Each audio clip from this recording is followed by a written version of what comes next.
사도신경으로 우리의 신앙 고백하도록 하겠습니다. 나는 전능하신 아버지 하나님, 천지의 창조주를 믿습니다. 나는 그의 유일하신 아들, 우리 주 예수 그리스도를 믿습니다. 그는 성령으로 잉태되어 동정녀 마리아에게서 나시고 본디오 빌라도에게 고난을 받아 십자가에 못 박혀 죽으시고 장사된 지 사흘 만에 죽은 자 가운데서 다시 살아나셨으며 하늘에 오르시어 전능하신 아버지 하나님 우편에 앉아 계시다가 거기로부터 살아있는 자와 죽은 자를 심판하러 오십니다. 나는 성령을 믿으며 거룩한 공교회와 성도의 교제와 죄를 용서받는 것과 몸의 부활과 영생을 믿습니다. 아멘.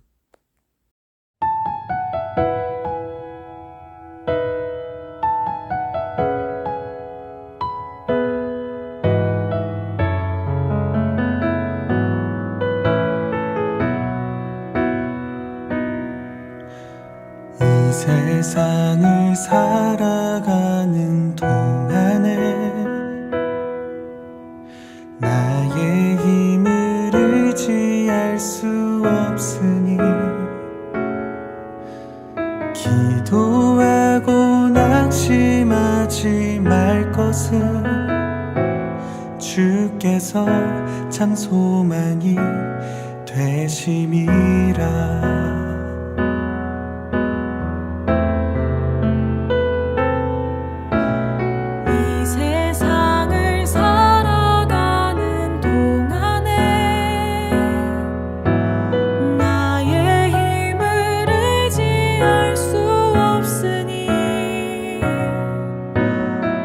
기도하고 낙심하지 말 것은 주께서 참 소망이 되심이라.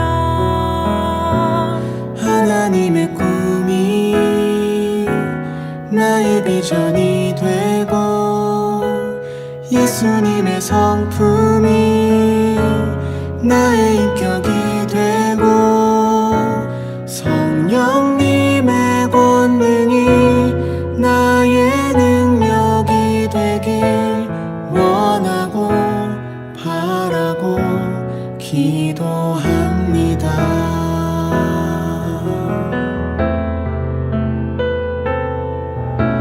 주의 길을 걸어가는 동안에 세상에 곧 의지할 수 없으니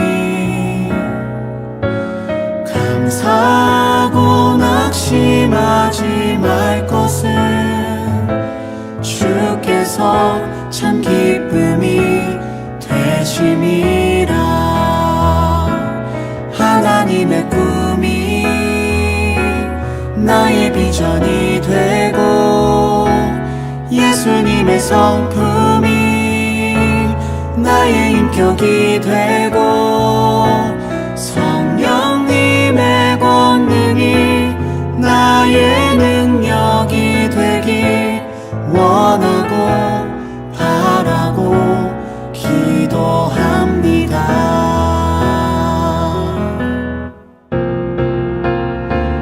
하나님의 꿈이 나의 비전이 되고 예수님의 성품이 나의 인격이 되고 성령님의 권능이 나의 능력이 되길 원하고 바라고 기도합니다.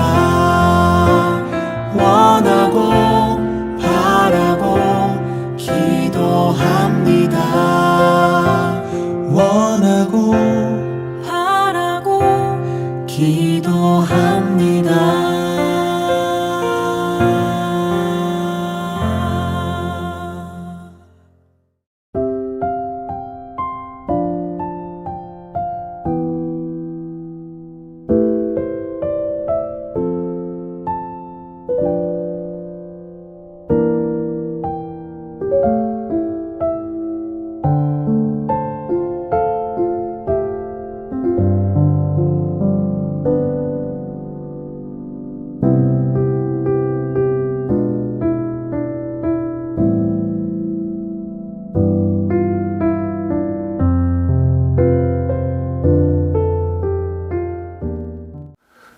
함께 드린 예배를 위해서 잠시 기도하겠습니다.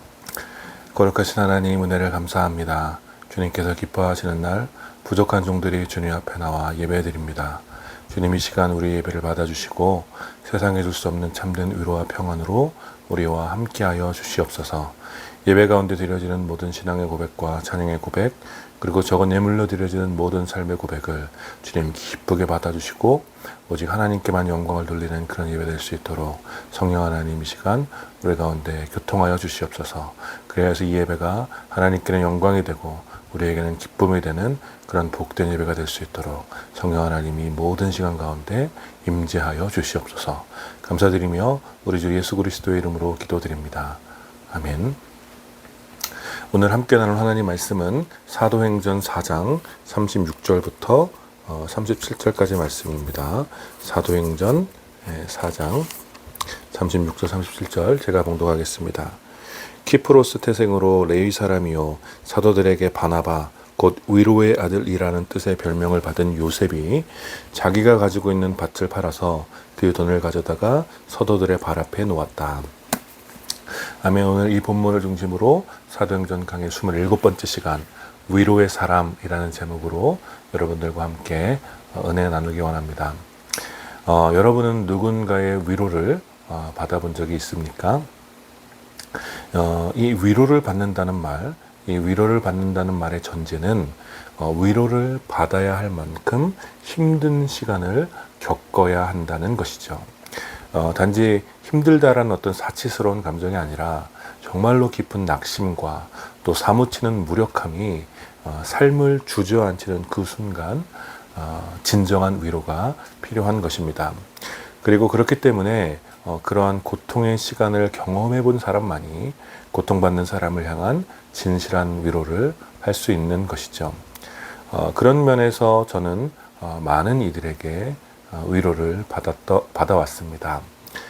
깊은 수렁에 빠진 것만 같은 어떤 그런 영적 침체의 순간에 제 곁을 지켜주었던 소중한 친구의 조언과 위로가 무너진 영혼을 회복시켜 주었었고, 또 깊은 상실과 수치심으로 인해 모든 것을 포기하고 싶었던 순간에 또 저를 지지하고 믿어주었던 신앙의 동료들과 또 존경하는 은사님의 위로가 다시 저를 일어설 수 있도록 하는 힘을 저에게 주었으며, 또 오랜 시간 저에게 고통을 주고 또 여전히 극복하기 힘든 그런 경제적인 어려움 속에서도 긍휼히 여기는 마음으로 저를 도와주었던 사랑하는 가족들과 또 파송교회 그리고 후원자들 그리고 사랑하는 홀씨교회 공동체의 위로가 내일을 향한 소망과 또 오늘을 버틸 힘이 되어준 것이 사실입니다.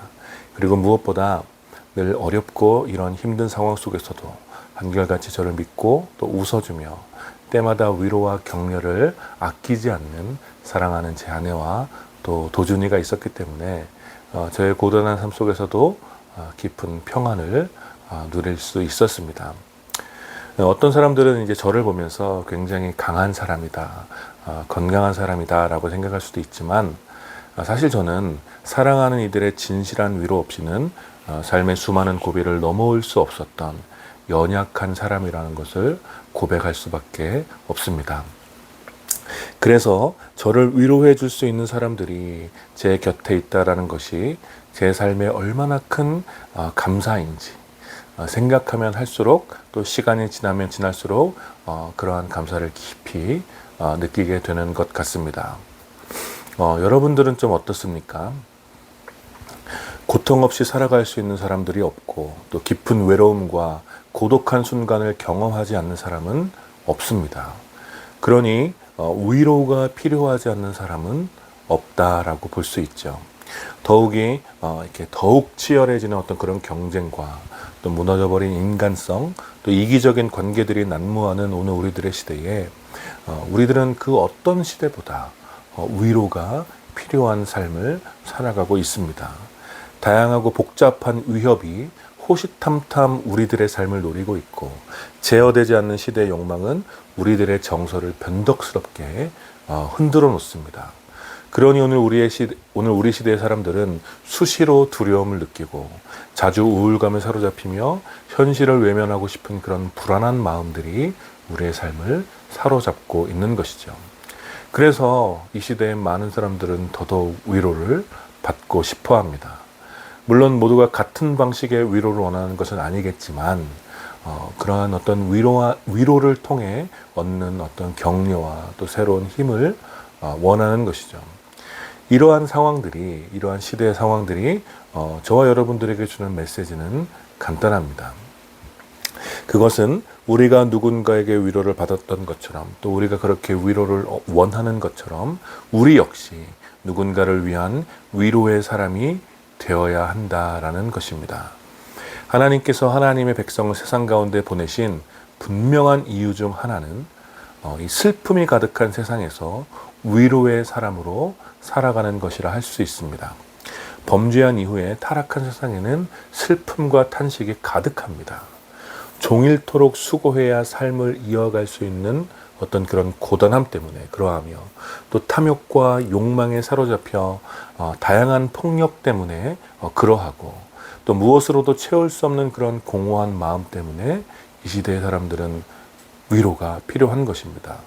따라서 이러한 세상에 하나님의 자녀들이 보내심을 받은 이유, 이러한 세상으로 하나님의 자녀들이 보내심을 받은 이유는 한편으로는 그들을 위로하고 또 다른 한편으로는 그 고통과 슬픔의 근원적인 이유를 밝혀내어서 영원한 의와 생명을 전하며 끝내 완전한 기쁨과 평화를 누리도록 하는 것입니다. 여러분, 이것이 바로 복음이죠. 그러니 하나님의 자녀들은 기본적으로 이 시대의 위로자로 살아가야 하는 것입니다.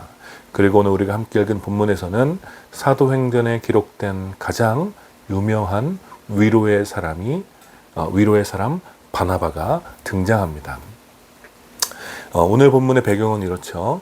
태어날 때부터 걷지 못하던 사람의 병을 고친 이 베드로와 요한은 자신들에게 몰려든 사람들을 향하여 이 모든 능력이 예수 그리스도의 이름으로 말미암은 것이라고 증언했습니다. 그리고 계속해서 예수님의 부활에 대하여 증언하였고, 그래서 베드로의 말을 들은 많은 사람들이 회개하고 예수님의 제자가 되는 사건이 있었습니다. 그러자 위기감을 느낀 이 제사장의 무리들은 베드로와 요한과 그 제자를 잡아 가두었고 당대의 가장 유명한 가장 권위 있던 종교 귀족들을 불러 공의회를 열었습니다. 그들은 이 공의회에서 권위와 또 권력을 가진 종교 지도자들에 의하여 제자들이 망신을 당할 것이라고 생각했지만, 그런 계략을 짰지만 오히려 제자들은 대담하게 예수 그리스도의 복음을 변증했습니다. 제자들은 사람의 말을 듣는 것보다 하나님의 말을 듣는 것이 옳다고 변호하며 자신들이 보고 들은 예수의 복음을 전하지 않을 수 없다고 대담하게 선포했습니다. 그러자 제사장 무리들은 이미 수많은 사람들이 제자들이 베푼 기적을 보았기 때문에, 또 제자들의 말을 듣고 믿은 사람들이 이미 많이 있었기 때문에 어찌할 방도를 찾지 못하고 제자들을 위협하고 풀어주었습니다. 그들은 다시는 예수의 이름으로 말하지도 말고 전하지도 말라고 제자들을 위협한 후에 제자들을 풀어주었죠. 그리고 제자들에게 그들의 이 위협, 예수의 이름으로 말하지도 말고 가르치지도 말라는 이 위협은 실제로 큰 두려움이 되었습니다. 왜냐하면 이들을 위협했던 제사장 무리들은 군사를 동원할 수 있었고 또 율법을 해석할 수 있었으며 경제적인 권력과 정치 권력을 가지고 있었기 때문이었습니다. 따라서 제자들을 향한 이 제사장 무리의 위협은 제자들 공동체의 큰 두려움이 되었던 것이죠.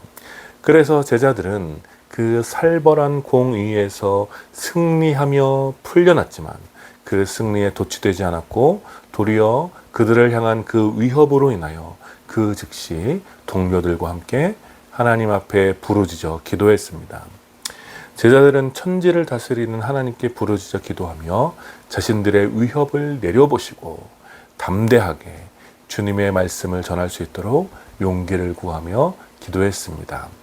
그리고 오늘 우리가 함께 읽지 않았지만 31절 말씀에 보니 그들이 기도를 마칠 때 그들이 모여있는 곳이 흔들리고 그들 모두 성령으로 충만해서 하나님의 말씀을 담대하게 말하게 되었습니다. 그들을 향한 위로는 실제 하는 위협이었지만 그 위협 앞에 두려워서 숨거나 비겁한 선택을 하는 것이 아니라 하나님께 부르짖어 담대함을 회복한 것입니다. 그러나 그럼에도 불구하고 그런 위협은 실존했죠. 담대하게 된 것은 감정과 태도의 변화였지만 결국 사실상 상황은 아무것도 달라지지 않은 것이었습니다. 여전히 제사장 무리들은 기세등등하게 제자들의 무리를 지켜보고 있었고 여차하면 이 제자들의 공동체를 핍박하려고 기회를 엿보고 있었던 것입니다. 여러분들도 아시겠지만 어떤 조직이나 어떤 운동을 위협하려고 할 때 가장 흔하게 사용하는 전략이 문화적으로 혹은 경제적으로 고립시키는 것입니다. 특별히 종교가 지배하는 사회일수록 이러한 전략은 효과적이죠.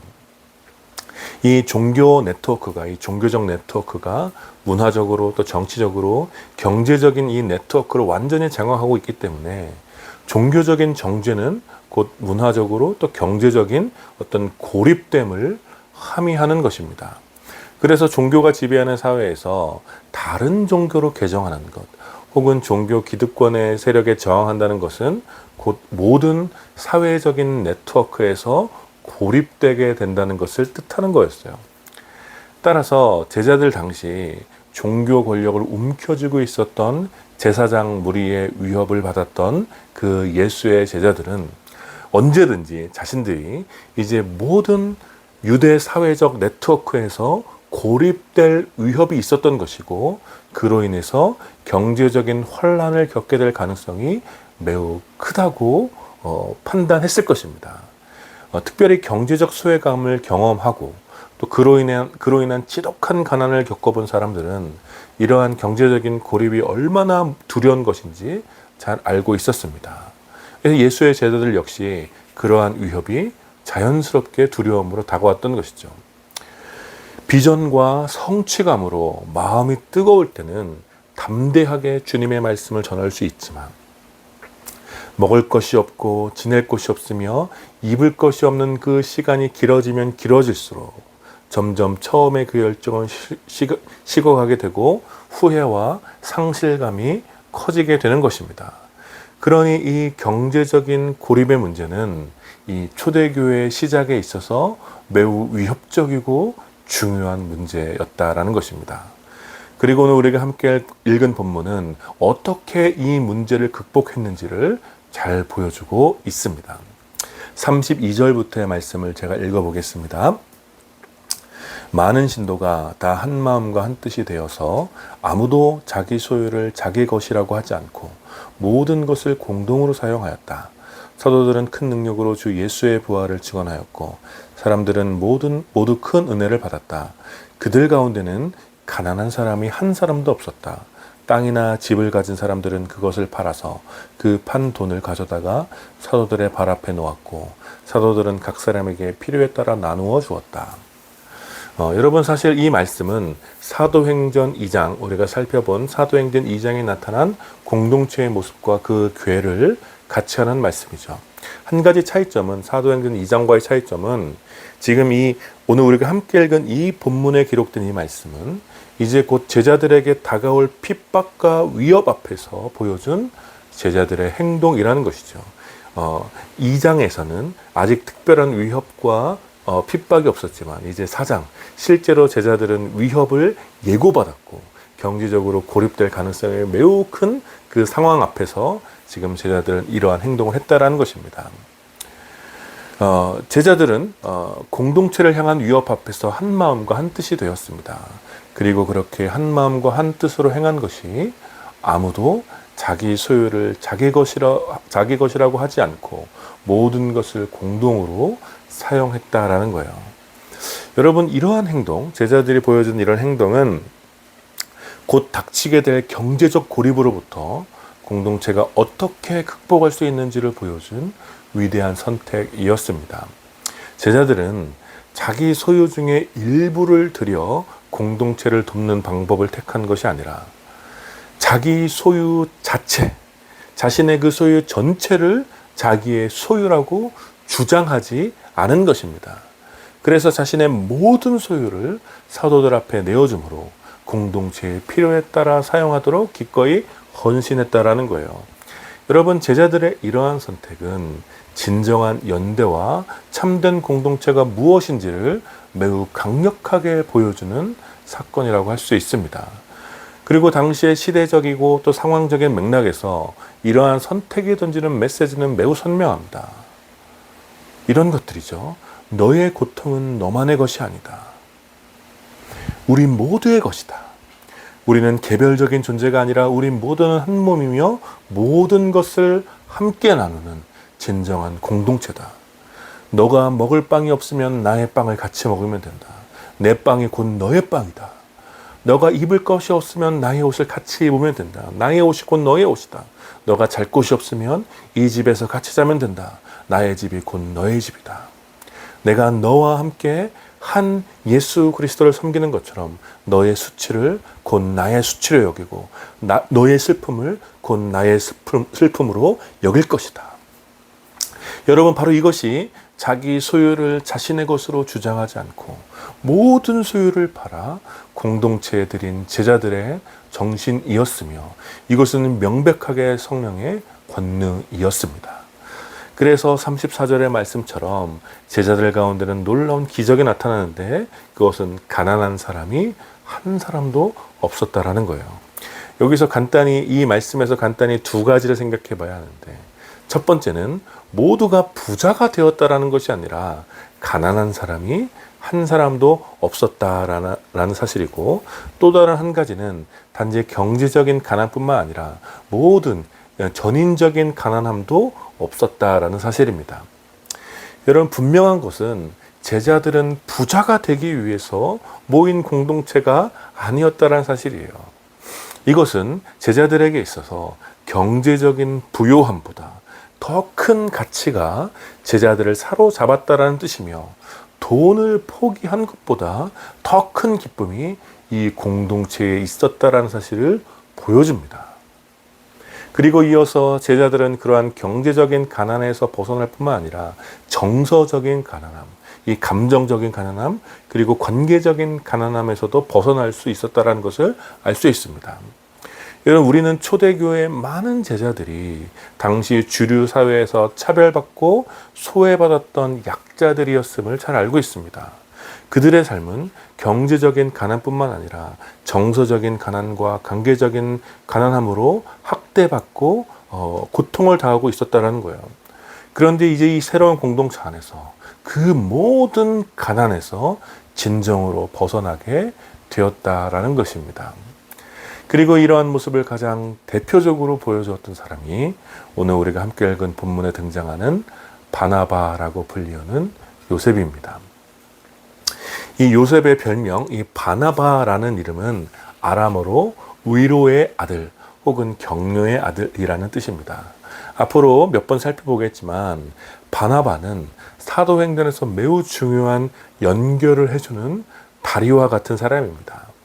그런데 특별히 오늘 본문에서는 바나바를 소개하면서 위로의 사람이라고 이야기를 하고 있습니다. 그리고 그러한 위로의 사람, 바나바가 한 행동을 설명하죠. 그것은 자기가 가지고 있는 밭을 팔아서 그 돈을 가져다가 그 돈 전부를 가져다가 사도들의 발 앞에 놓았다라는 것입니다. 바나바의 이러한 행동은 그의 별명처럼 많은 이들에게 위로가 되었던 행동이었습니다. 바나바는 자신의 땅 전부를 팔아서 사도들 앞에 드렸습니다. 여러분, 이것은 정확하게 초대교회의 정신을 보여줍니다. 바나바는 자신의 헌신을 자랑하지 않았고 그저 사도들의 권위를 존중하며 그들에게 자신의 밭을 판 모든 재산을 드렸습니다. 그로 인하여 가난한 이들에게는 큰 힘이 되었고 사도들과 공동체의 리더십에게는 큰 위로와 격려가 되었던 것입니다.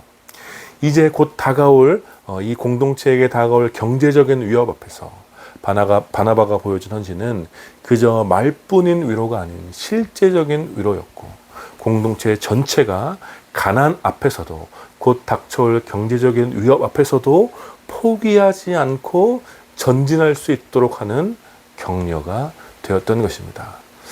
바나바는 공동체가 앞으로 겪어야 할 고통이 무엇일지, 또 경제적인 위협 앞에서 두려워할 동료들이 겪을 아픔이 무엇일지 잘 깊이 헤아렸습니다. 그리하여 자신이 할 수 있는 최선의 헌신을 가장 겸손한 모습으로 실천했던 것입니다. 그래서 바나바는 진정 위로의 사람으로 초대교회 역사에 기록되어 있는 것이죠. 사랑하는 여러분, 우리 시대에도 진정으로 필요한 사람이 바로 이런 바나바와 같은 사람 아니겠습니까? 제가 몇 번 말씀드렸지만 점점 강력해지는 소유에 대한 열망은 진실한 복음의 정신과는 정면으로 반대되는 지점에 서 있는 정신입니다. 우리 시대의 사람들이 자신의 소유를 지키며 또 늘려가기 위해서 얼마나 많은 힘을 쏟고 있는지 우리 모두가 잘 알고 있습니다. 마치 소유가 전부인 것처럼 소유가 삶의 가치를 결정하고 행복을 좌우하며 인생의 목적이라고 여기며 그렇게 믿고 살아가는 사람들이 얼마나 많이 있습니까? 이런 시대에 사도행전의 공동체가 보여주는 모습은 여러분 얼마나 충격적인 사실입니까? 자신의 소유 중 일부를 나눠준 것이 아니라 자신의 소유 자체를 주장하지 않고 공동체를 위해서 내어주는 것, 나의 소유가 나의 것이 아니라고 기꺼이 포기하는 것, 이것이 바로 초대교회 제자들이 가졌던 핵심적인 복음의 정신이었다라는 것입니다. 그리고 이러한 정신과 행동 자체가 연약한 이들에게는 진실한 위로가 되었던 것입니다. 제자들은 삶의 일부분으로 위로를 전하거나 혹은 할 수 없으면 위로를 포기하는 것이 아니라 그들의 삶 전체가 위로가 되고 모든 것을 기꺼이 함께 나누는 삶이야말로 제자도임을 알았다라는 거예요. 기쁨을 함께 나누듯이 슬픔을 함께 나누고 평화를 함께 나누듯이 불안한 순간을 함께하며 부요함을 함께 누리듯 가난함을 함께 나누고 사랑을 함께 나누듯 미움과 증오의 순간을 함께 나누며 그리하여 끝내 예수님께서 우리에게 주신 영원한 생명까지 함께 나누게 되는 진정한 위로와 격려가 바로 예수님의 제자로 살아가는 우리 삶의 모습이 되어야 하는 것입니다.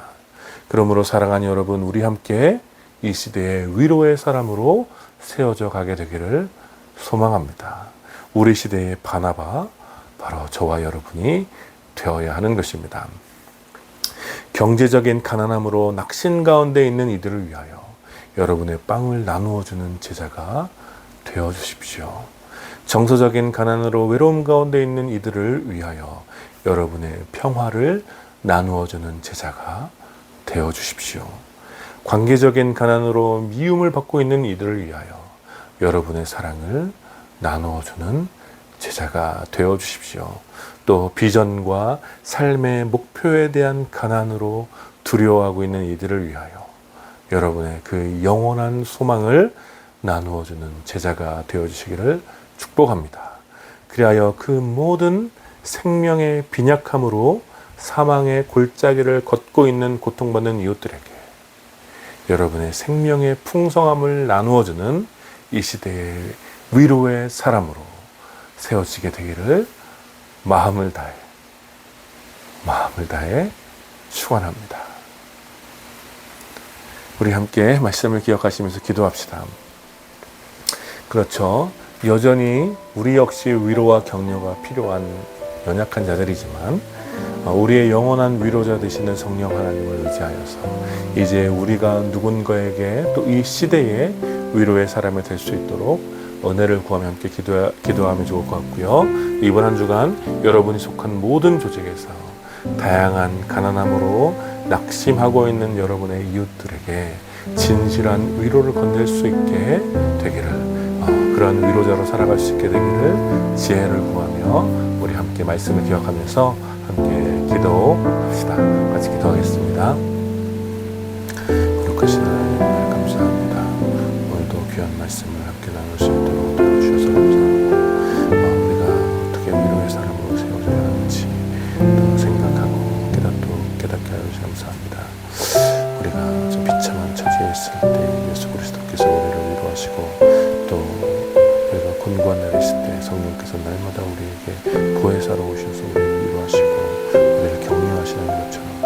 이제 우리 역시 바나바와 같이 위로의 사람으로 세워나갈 수 있도록 아버지 인도하여 주시옵소서.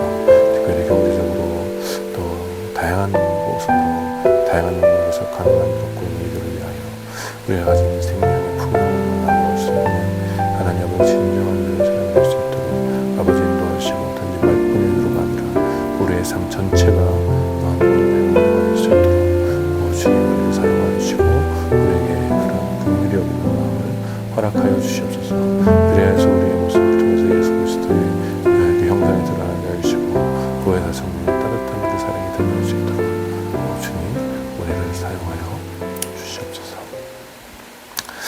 거룩하신 하나님 은혜를 감사합니다. 오늘 위로의 사람 바나바의 또 이야기를 함께 나누면서 우리 시대에 우리 역시 바나바와 같이 위로의 사람으로 세워져야 함을 또 깨닫게 하시니 감사드립니다. 하나님, 우리 역시 위로가 필요하고 격려가 필요한 연약한 자들이지만 우리가 먼저 예수 그리스도에게 위로를 얻고 날마다 성령의 보혜사 성령의 위로와 격려를 받으며 힘을 내는 것처럼 이제 우리가 누군가에게 위로의 사람으로 세워져 갈 수 있도록 주님 우리를 통하여 그리하여서 예수 그리스도의 그 따뜻한 사랑이 드러나는 그런 우리의 삶이 될 수 있도록 주님 우리를 사용하여 주시고 우리를 이 시대의 바나바와 같이 위로의 사람으로 주님 우리를 세워 주시옵소서. 그래서 우리가 있는 그곳 어디에서나 또 우리를 만나는 모든 이들이 위로를 얻고 격려를 얻어서 그 모든 다양한 가난함으로부터 새로운 힘을 얻고 용기를 얻는 그런 회복의 역사들이 나타날 수 있도록 주님 우리를 이 시대의 위로의 사람으로 사용하여 주시옵소서. 감사드리며 우리 주 예수 그리스도의 이름으로 기도드립니다. 아멘. 지금 우리 주 예수 그리스도의 은혜와 성부 하나님의 다함이 없는 사랑과 성령 하나님의 위로하심과 교통하심이 이 시대에 여전히 위로와 격려가 필요한 모든 이들과 또 이제 그들을 위하여 이 시대의 위로자로 세워지기를 또 결단하고 소원하는 모든 주님의 백성들 가운데 또 이 예배에 참여하는 사랑하는 주님의 자녀들 가운데 이제로부터 영원까지 함께 있기를 축원하옵나이다. 아멘.